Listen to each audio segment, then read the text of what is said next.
You obviously don't fucking want it bad enough. Because the person that you want to, I became obsessed.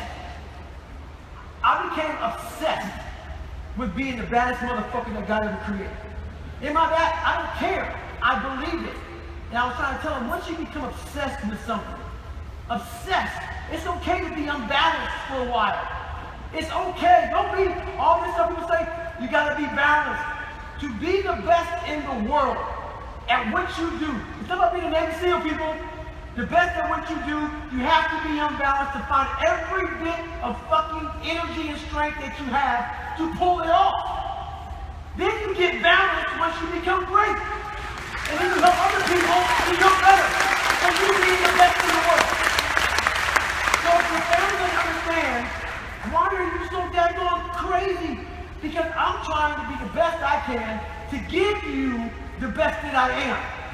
And it takes being fucking obsessed to where people think you're crazy. People look at me and say, oh my God, you're a masochist, you're this and that. I'm not gonna get into how bad I was in all these races and SEAL training. I had 21 stretch fractures going through Hell Week. 21 stretch fractures. You know what I did? I taped my ankles up. Roger that. I want to be a SEAL. So I did it. Become obsessed with being great. It changes everything. Of the KKK. As you all know, I'm not a white person. So basically, I went to a small town where I had zero self-esteem, had no soul. In this small town called me nigger every single day of my life. There was 10,000 people in this small town, and there was 3 black families. I want to give you 3 small instances right here that happened with me. I won't go through all of it right now because it'll take too long. One was, I was in Pizza Hut with about 20 little white kids.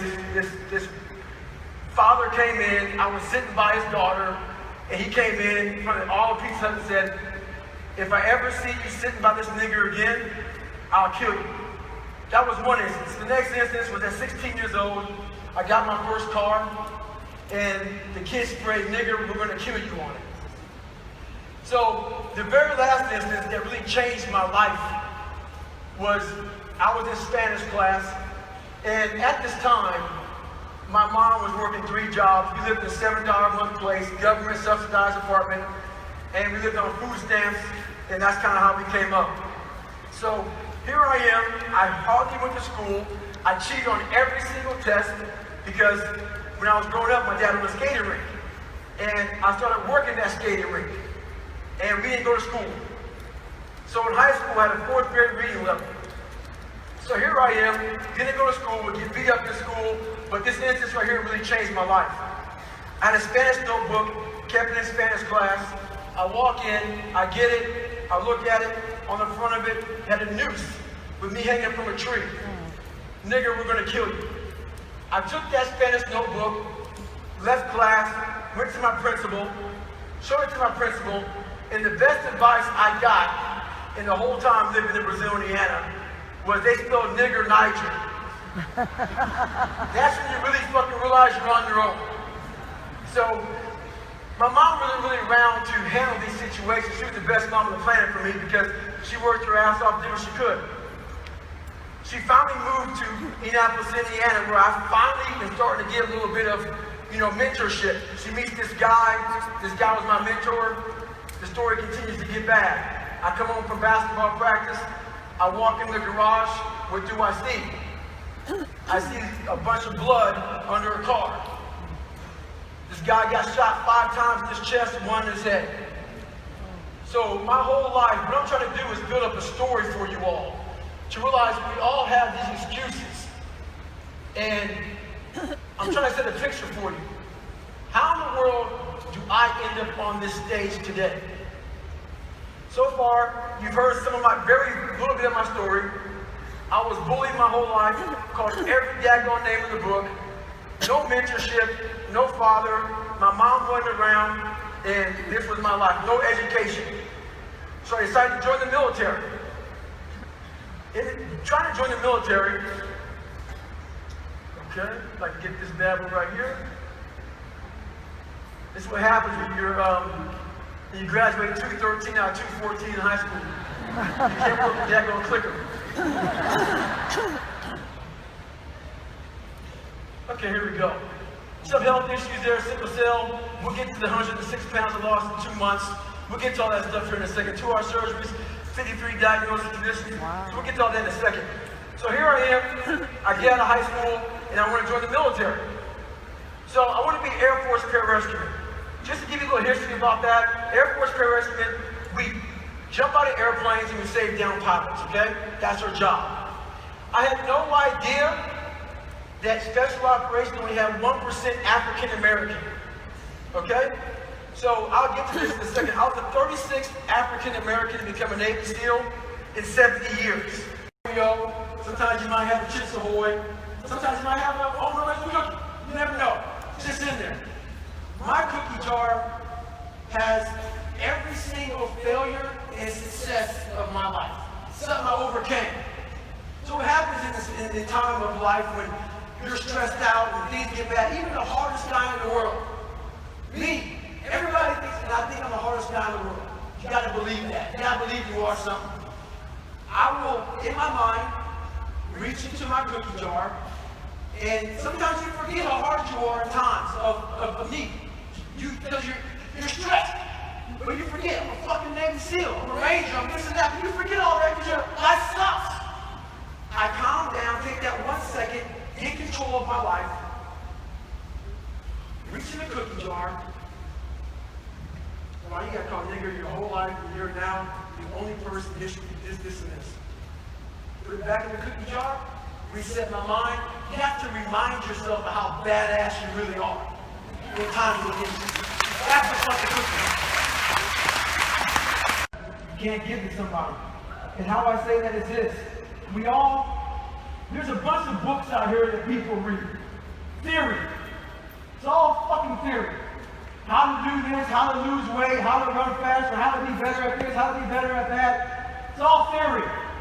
People have books, CDs, DVDs. They can recite everything that they've ever read. But the one fucking thing they don't do is intentional practice. Getting up every fucking day and practicing the theory that they read. They don't put the time into that. So if he doesn't have that drive and motivation, he'll never get to the point where he has anything. He has to find his purpose. Yeah, where does he find it? I mean, he won't find it in that video game. He won't. You know, I can't help him. You know what? Honestly, it's something that hopefully you can tell him to try to get in that dark place, to get his mind and say, look, man, you got to figure out something to do with your life. You got to try to find purpose. Because without that, you're nothing. You end up being just like everybody else. You got to find your purpose. You got to find why you're here, your why. Maybe I need to bring him to a Tom Ferry conference. Here you go. That might help out. Okay, last question. He does need some coaching. Clearly, at 20. Last question, I got it. Seminar ends today at 3:30, 4 o'clock. They think it's over. Right? It's just fucking beginning. Could you please explain to them? This is what's going to happen. They're going to leave, they're going to fly home, have a cocktail on the airplane, their workbook, all these commitments and promises they made to themselves, 100 push-ups, oh, I did that, the seminar's over, I don't have to do push-ups anymore. All the real work starts on Monday. If they do what I'm asking them to do, Monday to the end of the year, 2018 will be the most insane year ever.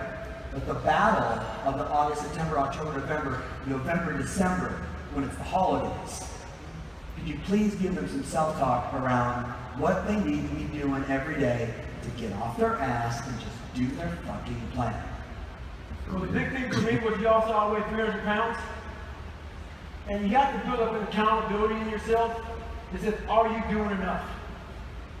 Are you doing enough? If your goal, I coach a bunch of people. Sometimes, this guy for, Northwestern Financial.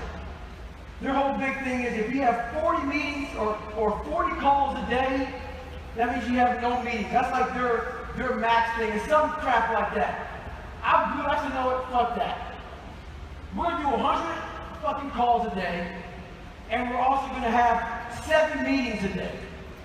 This guy went from having literally $50,000 a year. He now makes $375,000 a year in 2 years.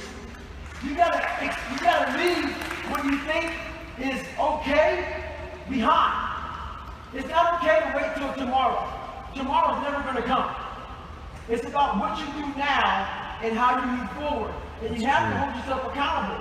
When I was losing that weight that fast, I always remembered one thing. Do I want this badly to put myself through this kind of suffering? It's all about, if you want it that badly, you'll get, you all paid to be here. You all want to be the best. There should be no reason why you don't reach that limit. It's all about you. Tom Ferry can say things, David Goggins can say things, your coach can say things. But at the end of the day, if you don't want to wake up and lose 106 pounds like I did, you're not going to. It really comes back to you and how bad you want something and how bad you want to be the best at your job. Because if you're not the best, to me, you're not really living to full potential. That's the truth. Ladies and gentlemen, Junior fucking Goggins. Woo!